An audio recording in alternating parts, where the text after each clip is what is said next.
மார்கழி திங்கள் மதி நிறைந்த நன்னாள். மாதங்களில் அவர் மார்கழி, மார்கழி திங்கள் அல்லவா. அதாவது இந்த மாதம் தான் 10ஆம் தேதி தான் இன்டர்நேஷ்னல் ஹியூமன் டே செலிப்ரேட் பண்ணாங்க. இன்னொன்று சொல்லிக்கிறேன், சர்வதேச ஹியூமன் ரைட்ஸ் தந்தை என்பவர் ரேசன் காசி. அடுத்து இந்தியாவின் ஹியூமன் ரைட்ஸ் தந்தை என்று அழைக்கப்படுபவர் மகாத்மா காந்தி.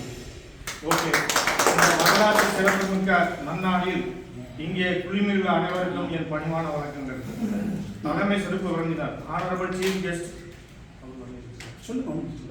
சீஃப் கெஸ்ட் திரு RVM கண்ணன் அவர்கள், முன்னாள் தலைவர் Natham union. Doctor Avinash D Sakunde அவர்கள், இன்டர்நேஷனல் பிரசிடென்ட். திரு Sekar Pondicherry state president. Doctor Masimalai Tamil Nadu state president. திரு நாகராஜ் பெரியசாமி பிள்ளை அவர்கள், நேஷனல் கோஆர்டினேட்டர். இங்கு அமர்ந்திருக்கும் கௌரவ தூதர்கள், மனித உரிமை ஆர்வலர்கள் மற்றும் அன்புக்குரியவர்கள் அனைவருக்கும் மீண்டும் ஒரு முறை வணக்கத்தை தெரிவித்துக் கொள்கிறேன். என் பெயர் கந்தசாமி. நான் கோவையில் வசித்து வருகிறேன். இராணுவத்தில் பணிபுரிந்து ஓய்வு பெற்றவர்.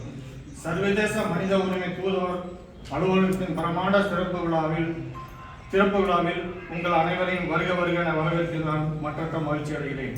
இந்த அலுவலகம் வெறும் ஒரு கட்டிடம் மட்டுமல்ல, இது நம்பிக்கையின் கலங்கரை விளக்கம்.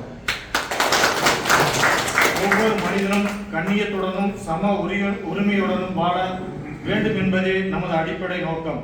நிறம், இனம், மொழி, பாலினம் ஆகிய எல்லைகளை தாண்டி மனிதன் என்ற ஒரே அடையாளமே இங்கு முக்கியம்.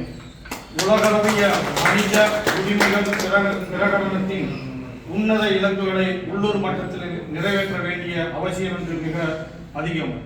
மனித உரிமைகள் மீறப்படும் ஒவ்வொரு தருணத்திலும் நம் மனசாட்சி விழித்திருக்க வேண்டும்.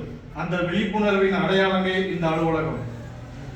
எந்த ஒரு மனித உரிமை மீறலையும் நாம் புறக்கணிக்க மாட்டோம். பாதிக்கப்படுவோருக்கு உடனடி சட்டம் மற்றும் தார்மீக ரீதியாக அவர்களுக்கு நாம் உதவி செய்ய வேண்டும். பள்ளி பாட புத்தகம் முதல் கிராம சபை வரை மனித உரிமைகளை பற்றி அறிவை எடுத்துச் சொல்லவும். அறியாமையே பல மனித உரிமை மீறல்களுக்கு அடிப்படை.